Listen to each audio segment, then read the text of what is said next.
Welcome to Tell Me in 10 Questions series. My name is Rob and I'm part of Living Springs Cannock Church. Today we are speaking to another member of the church's leadership. So welcome, Brian. Thank you. Please can you tell us about yourself and your journey to faith then, please? I'm Brian, been married to Rian for 35 years next week, and depending on when you watch this, and have 3 children. Youngest is 30. We have 5 grandchildren, 2 of them in Australia. I'm a farmer by trade, farmed all my life, born on a farm, still work on farms. But my journey to faith was such that I was born in Cornwall, and my dad was a very active member of a local Methodist church. He was a local preacher, and he used to take me with him. But when I was 7 or 8 years old, he had an illness that started to get progressively worse. And when I was 9, he died. And he died in London because he had to go up to London for a heart operation, which wasn't successful due to he had Marfan syndrome, and therefore they couldn't complete the heart operation that they needed to do. He died on a Thursday. My mum then, whatever she needed to do on a Friday, did, and then she travelled back to Cornwall on a Saturday, and my sister already knew. She just had a premonition, really. But my mother sat my sister and myself down, and she told us that my dad had died. So that night, when I was alone in my room, I experienced something that transformed my life, and I felt a presence in the room. I couldn't see it, I couldn't touch it, I couldn't smell it, but I could tell you where it was and where it wasn't. I could tell you when it started and when it finished. It was really frightening, but it was incredibly comforting as well. And at the time I thought my dad had come to say goodbye. And because of that, I believed, because my dad believed in God, that I therefore believed in God. God existed because my dad was dead, but now he wasn't.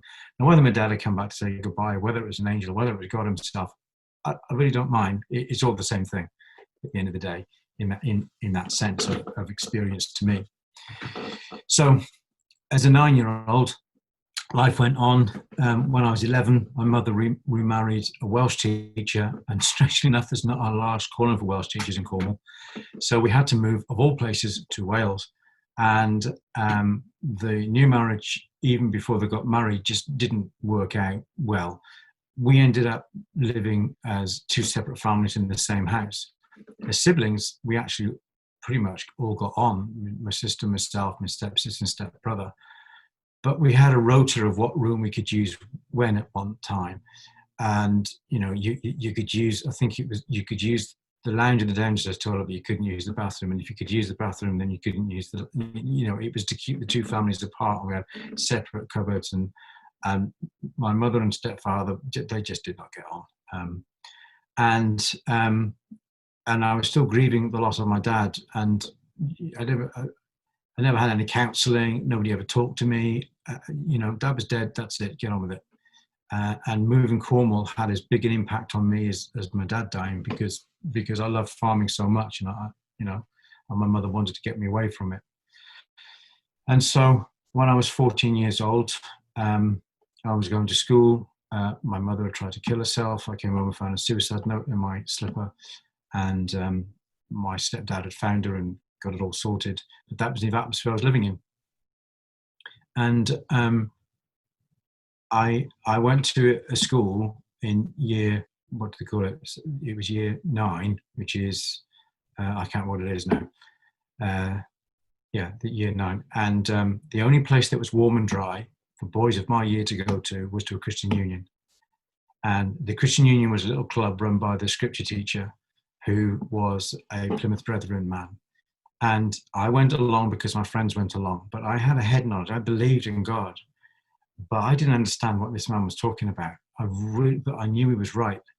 And I just cried out to God. And one day I was walking to school It was in the autumn, 1978. And as I walked to school, I suddenly realized I had a peace that I had longed for. My dad was still dead. Home wasn't any difference, but I was different. I had changed. And I knew that I'd somehow connected to God in a way that I'd never done before. And I think that was the start of my relationship with God as such. That's like, I knew it's like knowing about somebody beforehand, and then you meet them and then you start going out with them. It was a bit like that, really. And so it just kind of went from there, really. And I got taken to a Baptist church, connected with a Baptist youth group, and that's when my faith really started to grow. And then we used to meet with a different youth group, and that's where I met Ria, my wife, and her father was a pastor. And it's just gone on from there. So when and how did you know you were called into ministry or preaching the word of God? It's kind of evolved as time has gone on. When I was very young, I only ever wanted to farm, but my mother didn't want me to. And she did her very best to steer me away from it. And so the only alternative for me at the time was to go into the Royal Navy. But we used to go on beach missions in the summer holidays, and we used to have a lot of fun and meet lots of Christians. And one of the guys there said, look, he says, you're a Christian, you're on fire for God, you're being used by God. I'm not convinced that going to sea with a group of people that probably don't think the same about God as you do is actually going to help you that much. So I thought, well, okay, then I won't go into the Royal Navy, I'll go into the Merchant Navy. So I got a place, got it all sorted and lined up. I was going to go as a radio officer, but then I, of all things, failed my GCSE or my physics and electronics O levels. Passed the physics since, but I thought, well, if I'm going to go as a radio operator, this is crazy. Do you know what? I'm going to go back to my first love, which is farming, and convinced my mother to let me go to agricultural college. Now, even when I was in agricultural college, I led the Christian Union. I've always been involved in ministry. I've always been involved in leadership. But when I was praying and seeking God about it, God gave me some verses, and it says, take your spear and use it as a pruning hook, and your sword and beat it into a plowshare. And when I was praying about what I should do, I believe God took me into farming. But even when I was in that, I've always been involved in ministry. I've always spoken in churches, been involved in leadership. It's just always happened. But then there came a point farther on in my life where there's like a mirror verse to that, where it says, take your sword and beat it, make it into a pruning hook, into a spear, and into a spear into a pruning hook into a spear. Sorry, got the wrong way around. But you get the gist. It's like a mirror verse of the original one. And I really felt God telling me it was time to go into ministry. At the same time, there was a charity looking for somebody to do more work in schools in the Lichfield area, which I was already doing. So that kind of came off. And then the church I was serving in at the time saw the call of God on my life and opened its doors. And I ended up working for the charity and for the church. And it just kind of developed from there. And I knew I was destined to pastor, and pastored the church for 8 or 9 years and loved it. And it's just always been there. It's always been part of my life, really. Okay. Do you have a favourite book of the Bible? And if so, which one is it and why? Yeah, I know Nigel said this was a really tough one, and it is. I love history and I love stories. So I love some of those Old Testament books. I love the Gospels because I love to read about Jesus. I love the Acts of the Apostles because it's just so inspirational. I love the book of Isaiah because God's spoken to me so much through that. But if it has to be a book, I'm afraid I'm going to be boring and say it's going to be the book of Psalms, because it's just so full. There's just so much that God uses to speak to me. It doesn't matter what circumstance I'm in, it doesn't matter what's going on. You can always find something in the Psalms that will give you direction, that will give you inspiration, and will uplift you. And of course, Jesus is all the way through the Psalms as well. So, book of Psalms. Don't ask me for a favourite one. Tell us a little bit about what you've done in your ministry or in your roles within the churches, finishing with your current role. So as I say, always been involved in Christian unions, was the president of the Christian Union in Agricultural College, which was an interesting experience. I was actually made, so we went, the first church we went to after leaving college, I was made an elder there, but I think it was just entitled. I don't really think I was, but I've always gravitated to leadership. So I've always spoken, led small groups, and so when we came down into the Midlands, to this area, I started going to local church, and I started doing lessons and assemblies in schools, and God seemed to bless that. And I think for about 20 years I was doing lessons and assemblies and a lot of pastoral work in and around the schools of Lichfield, both for the church and for the Lichfield Christian Schools Work Trust, which is a charity that's still going in that area. And even when I wasn't a schools worker, I ended up being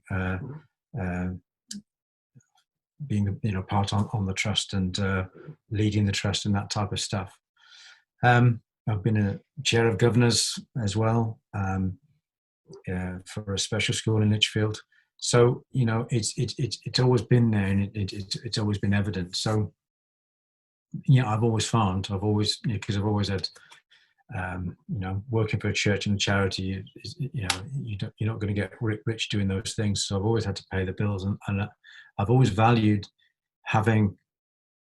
doing the farming, because it's always literally it keeps your foot grounded, keeps you grounded in that way, and I've always enjoyed it. So then I was like working as an associate pastor, and it was just time to move on, because it was better for the church, better for me that I did. So we moved on, and went to a church where I just served the pastor in that church, and it got to a point where there were some very difficult situations going on in that church, and God used me to help the church and the pastor in that situation. And when we came through it, he says that it was time for him to stand down, and I then became the pastor of that church, and that was a great time, but it was tough in lots of different ways. But I loved it, and I made a lot of changes, a lot of good things. The church grew in every way that it could, and I look back on those years with great fondness. But it was a season, and then we moved to another church where we just needed to rest and to recuperate, which we did. And then God told us it was time to move on again, and spoke to other people in the leadership. So we went to church there. We were open and honest and said, we love this church. We don't want to move. We feel God calling us to move on. And then we say, we recognize the call of God in your life, but we recognize that God has taken you somewhere else. And the somewhere else is the church that we're in now. So we went from a big church to a very, very small church, and we felt right at home when we arrived.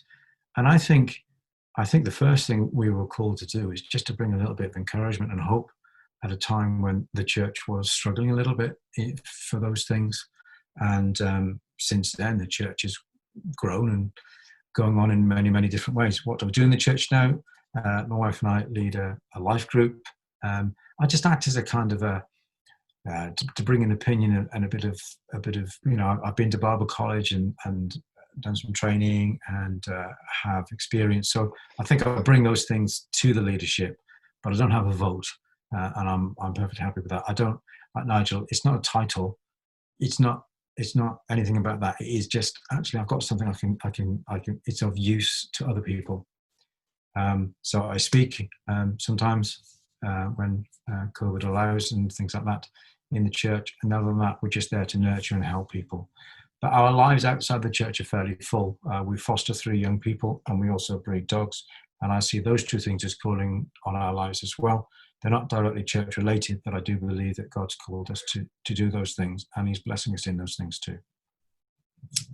Okay. So you've obviously travelled the country a bit and lived in many different places, and been in many different parts of ministry in the different churches you've been in.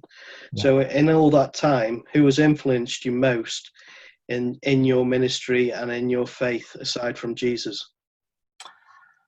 In the early days, I would have to say it was my father-in-law who was more like a father to me in many ways. I mean, now we would disagree on loads of different things, but in a very positive way. But he took me under his wing, and even before I was going out with his daughter, he was inspirational to me in many, many ways. So in the early days, I would have to say that it was him. But then my path went a different way. Not, it's just in the natural way of things. It wasn't a negative thing. We're still close. He still gives me encouragement, still prays me every day, and I hope we can do the same to him. So that's still ongoing.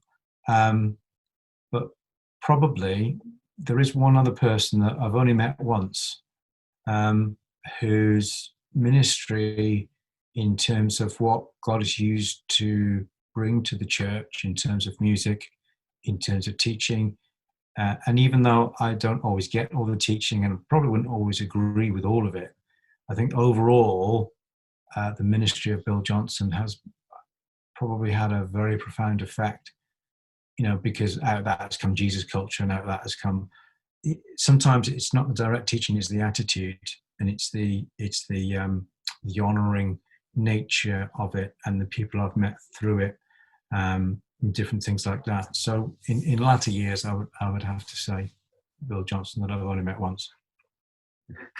Yeah. So aside from COVID-19, the situation that we're still in with it, what's the most challenging thing you've had about your current role or the roles that you do? The roles that I do, because, it's a bit like an onion, isn't it? We're all layers, if you look at Shrek.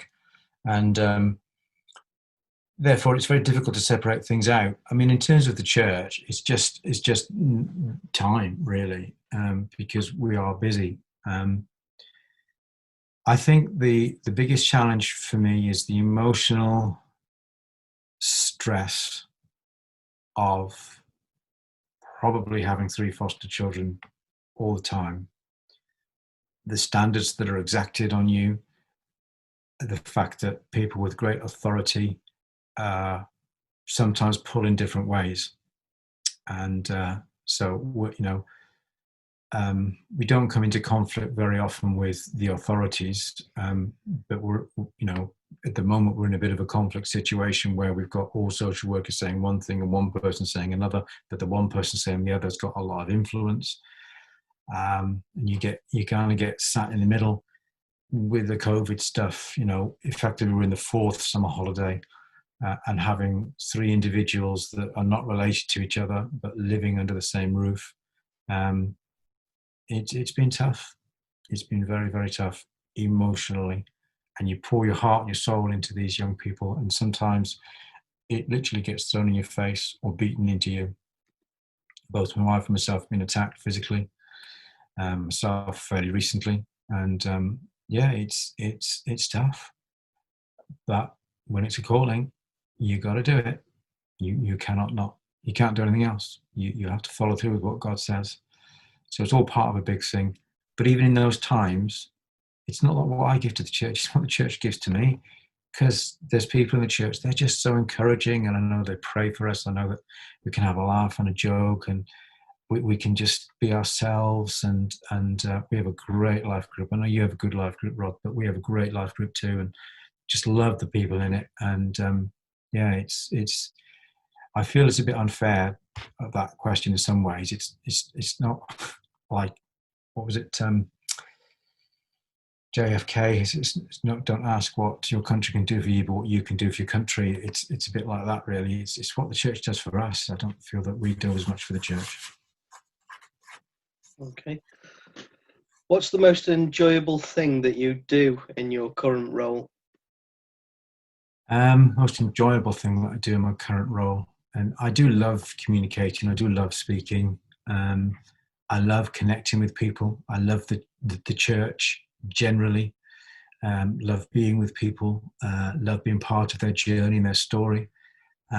So with the fostering, again, I know it's really tough, but it's also really great, and can be just wonderful. We breed dogs, and God is blessing us in that. We're quite high up in this particular niche of the dog breeding world. We meet loads of people and able to help people. A lot of our dogs go as support dogs and therapy dogs and things like that. And being part of that journey with these different individuals, it's just fantastic. So there's lots of good things. And I still enjoy farming as much now as I ever did when I was a youngster. So yeah, my life is good in so many different ways. Lots to enjoy. Are you still watching all the tractor videos on YouTube then?